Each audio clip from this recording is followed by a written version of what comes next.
तपाईँ आफूलाई अरूसँग भेट्दा कसरी आफूलाई चिनाउनुहुन्छ? परिचय मात्र दिनुहुन्छ या परिचयको पनि परिचय दिनुहुन्छ?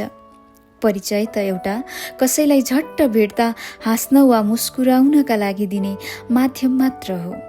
त्यसो त नचिनिने मानिसहरूप्रति पनि हामी झट्ट मुस्कानको बदलामा मुस्कान त छाडी नै रहेका हुन्छौँ। के त्यो मुस्कान परिचय दिएर छाडिएको हो त? पक्कै पनि होइन। यो त एउटा भावनात्मक प्रतिक्रिया हो।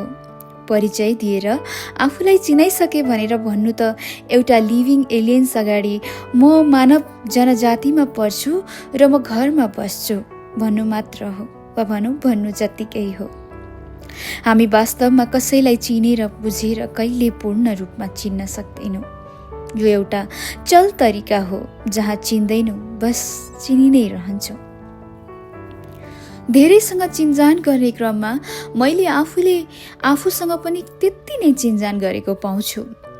कहिलेकाहीँ त केही व्यक्तिहरूसँगको एकछिन पछिको वार्तालापपछि यो महसुस हुन्छ कि मैले त आफूलाई कति कम चिनेकी रहेछु। वास्तवमै आफूलाई चिनिएको भए कहिलेकाहीँ जिन्दगीको मोडमा आफूलाई चिन्दै जाँदा मैले त्यस्तो भनेर, मैले त्यस्तो सोचेर, वा भनौँ आफैसँग हुर्किँदै गरेका भावना र सोचहरूसँग किन यति अनजान हुन पुग्छौँ? संसारमा हजारौँ मानिस भेटिन्छन्, तर सायद सबैभन्दा कठिन भेट आफैसँग हुन्छ।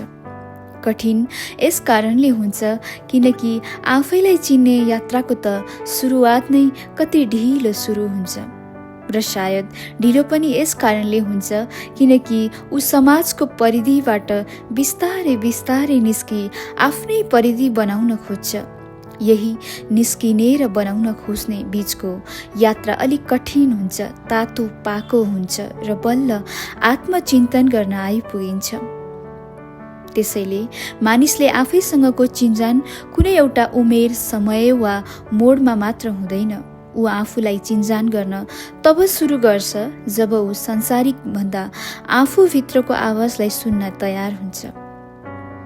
लेखक हर्मन हेसले आफ्नो किताब सिद्धार्थमा आफैसँगको यात्रा एउटा सिकेर जानिने पाठ होइन, यो एउटा भोगाई हो भनेका छन्। उनका भनाइअनुसार जीवनका अनुभवहरू, विरक्ति र एकान्त मार्फत मानिसले आफैलाई साँचो रूपमा चिन्दछ।